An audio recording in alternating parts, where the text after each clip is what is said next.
maraming salamat sa mga naunang guests. Of course, sa pumunta dito, mamaya mapupunong tayo. Yes, magandang mga Miyerkules ng gabi. Ang minuto mo. Hindi pa ako nagsasalita, natatawa na ako. Bakit? Nakalimutan ko sabihin sa'yo, mag-green ka. Alam mo kasi malamig si MG kaya ako ganito. Ako din.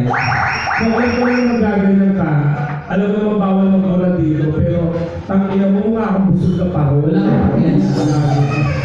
Okay lang yan. Mukha kang dancing ball, tanga. Ano ba ba? Okay, hello po sa mga first time kong naka-meet sa amin. Yes. Napakaswerte ng ating shuffle before Monday kami, ngayon Wednesday na. For Sana one- iba-iba. Actually, 1 year ako nag-Monday nung kapente. Oo, ako din naman. Ay nga! Hindi, nakakatuwa lang kasi ang inyong mga host ngayon, mga celebrity performer, of course, ang ating ang pinagkakapitagalan kong kaibigan na mapapanood ninyo every Monday to Friday sa face-to-face. Ladies and gentlemen, palakpakan natin bouncer sa umaga, performer sa gabi, Ana Pangilinan. Thank you so much! Ayan sa mga nanonood ng face-to-face every Monday hanggang Friday. Ayan po, nandyan po ako.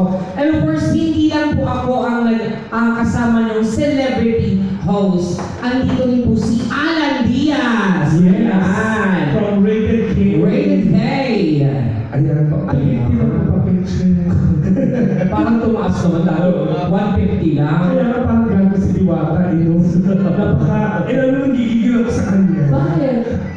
Ang takit niya, tapos ang takit pa na ugali niya. Tayo ng mga magaganda charot hindi.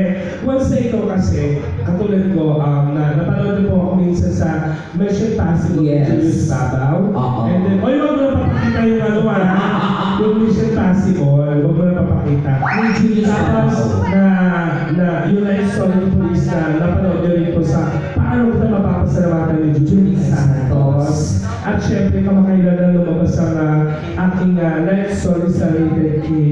Pero it doesn't mean na kapag nagkaroon ka ng pangalan at nakita ka sa television, dapat maging mayabang ka. Tama. Tama, diba? Oo. Dapat maging humble lang. Humble. Masaya. Oo, kasi pag humble ka, lahat ng grasya papasok. Yes, at saka syempre, yung mga tunay na boss naman natin, hindi naman sa pag-aaral, yung mga guest.